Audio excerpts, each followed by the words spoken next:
Microfone? Tá bom. Primeiro as mulheres, né? O mundo é das mulheres. Vamos lá, Raíssa?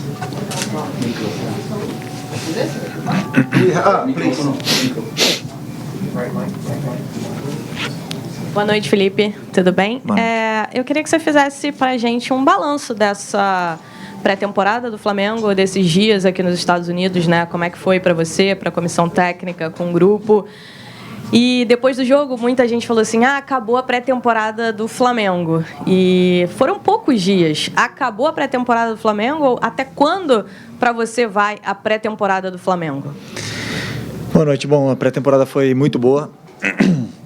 Esses primeiros 8 dias de treino que a gente teve, ou 8 sessões de treino que a gente teve, obviamente que as pré-temporadas duram mais, não acabou ainda a pré-temporada pra gente. Os jogadores não estão na plena forma física, ainda não estão preparados para jogar 90 minutos, obviamente. Mas foi muito boa. Eu acredito muito que juntar o grupo, fechar eles no lugar mais isolado, criam-se relações novas, relações socioafetivas. Dentro do campo eles vão se conhecendo mais e eu estou muito feliz pela oportunidade que a gente teve de vir aqui e usar toda essa estrutura, né, que os Estados Unidos nos proporcionou e poder jogar um amistoso desse tamanho contra o São Paulo, que é um time que também está muito bem treinado e a gente pôde fazer esse teste realmente para nos guiar aonde a gente tem que atacar as nossas deficiências e continuar explorando nossas fortalezas, né? Então, esse é o balanço. Ainda temos aí pelo menos, acho que são 2 semanas até a final, então mais a semana que vem ainda para usar como pré-temporada para chegar na final o melhor possível fisicamente. Felipe, boa noite, boa tarde, né? Aqui. A gente viu um Flamengo no primeiro tempo que chegou, né? Apesar de ser pré-temporada, a gente teve a chance com o Charlie, teve a chance também com o Eric Pulgar. Eu queria falar justamente dessa chance do Eric Pulgar.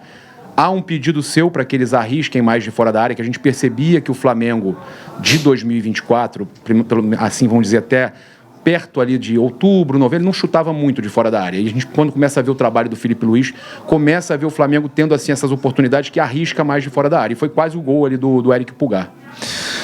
Eu penso que temos que tentar explorar as melhores características que o jogador tem, né? O Eric tem um chute muito forte, muito potente. Tem outros jogadores que não chutam tanto, que não gostam de chutar, que preferem passar. E nós temos que tentar explorar outros jogadores que são mais de velocidade e tem boa finalização também. Então eu sempre tento encorajar eles a poderem explorar essas características e o chute do Eric é uma delas. Fico feliz que ele tenha arriscado, né? Mas obviamente que precisamos melhorar nesse nosso terço final que tenho certeza que nós vamos conseguir melhorar até essa final.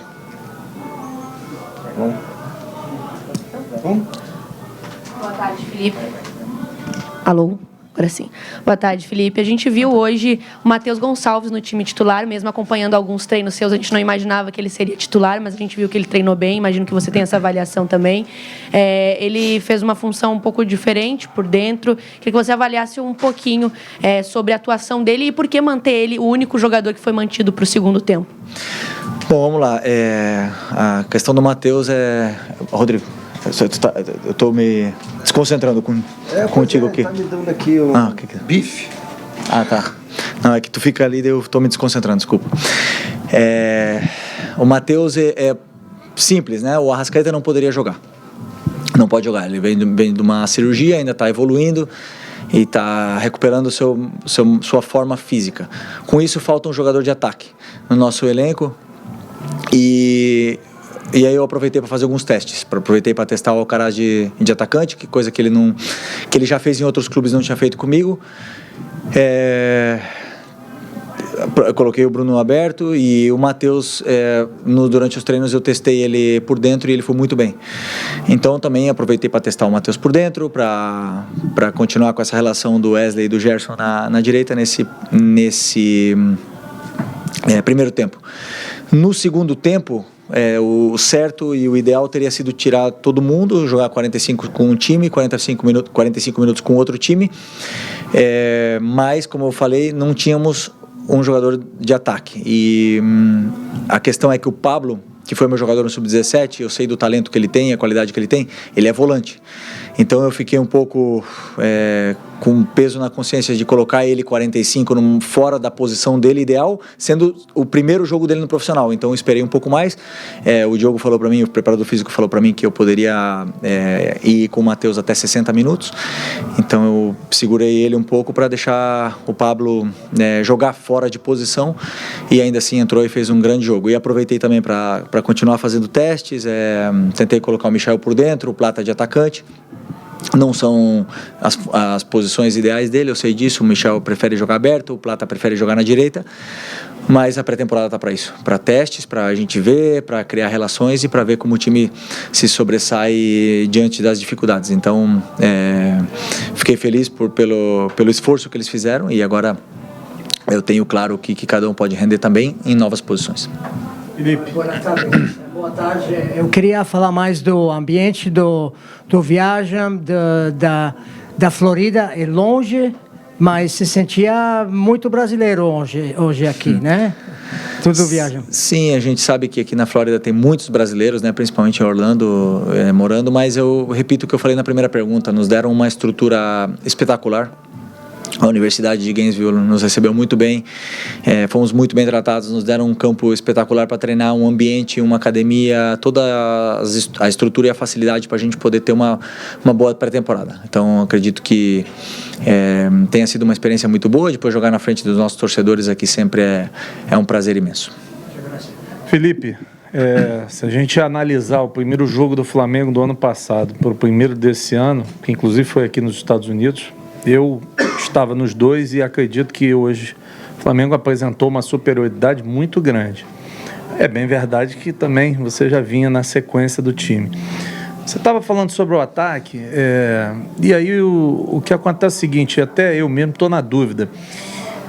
Você tem dúvidas de como vai montar o ataque titular do Flamengo para a sequência da temporada, ou você já tem uma coisa na tua cabeça e está aguardando que todos possam estar juntos? Como é que você está pensando essa situação específica do ataque do Flamengo? Não, eu não tenho dúvidas enquanto ao ataque. Temos a chegada do Juninho, que é o nosso atacante. É um atacante com as características que o modelo de jogo pede. E ele vai nos ajudar muito, vai elevar o nível do elenco, vai elevar a cultura de treino, um jogador com muita ambição. E tem outros jogadores que podem também jogar de atacante até o Pedro poder voltar, né? Que a gente sabe do talento e da qualidade e da importância que tem o Pedro para o nosso time. Mas o Bruno Henrique pode jogar aí também, e já fez essa função muitas vezes. A gente pode jogar com dois atacantes. É um ataque que tem muita variação tática.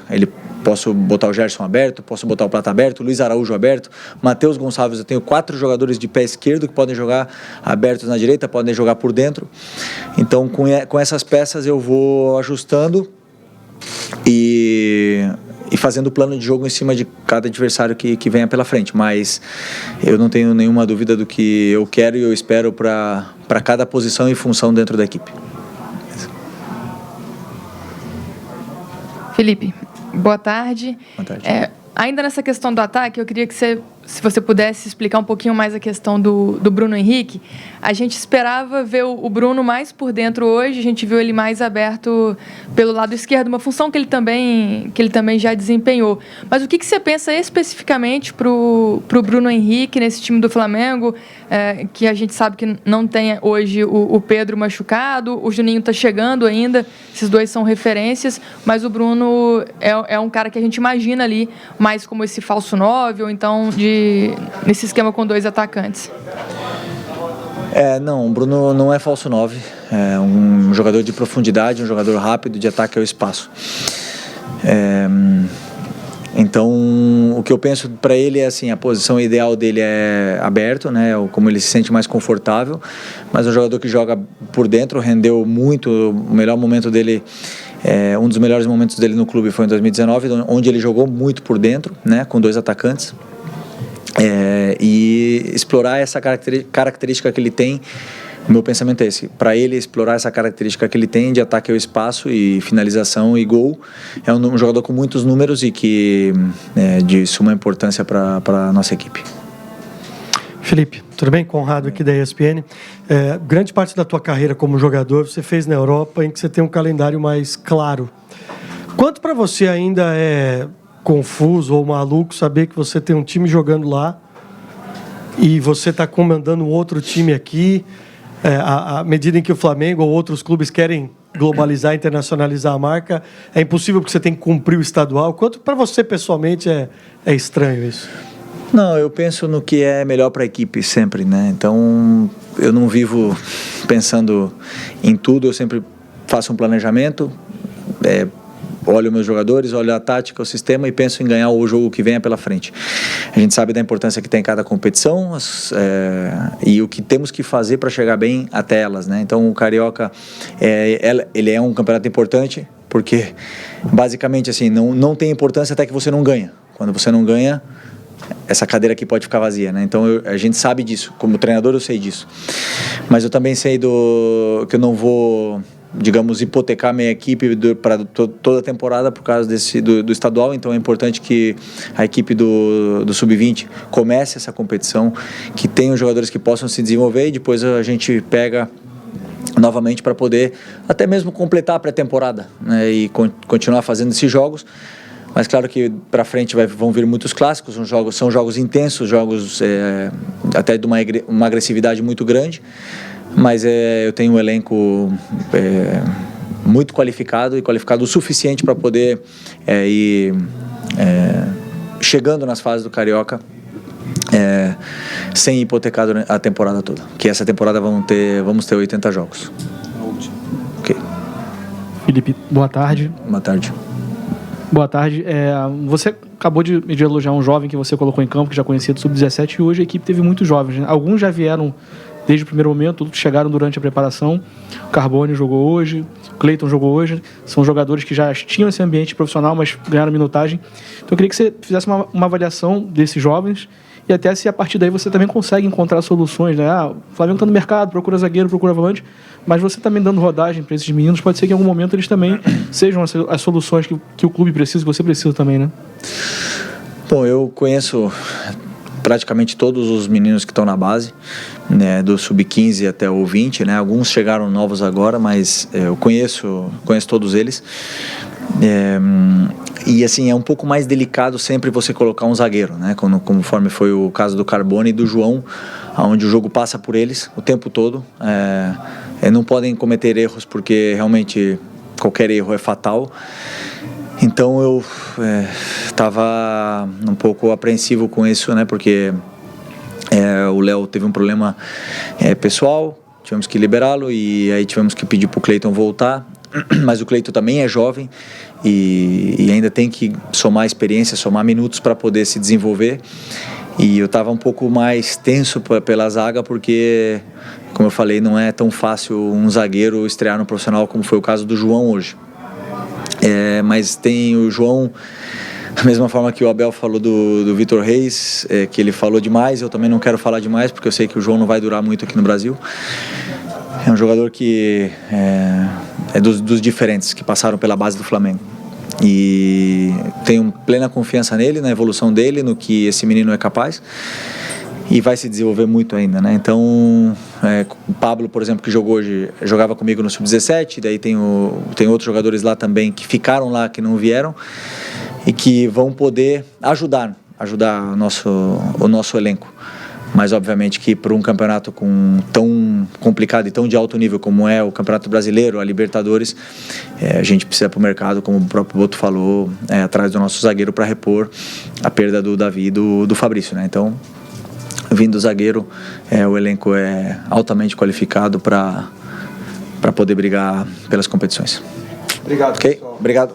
Encerrado, portanto, a coletiva.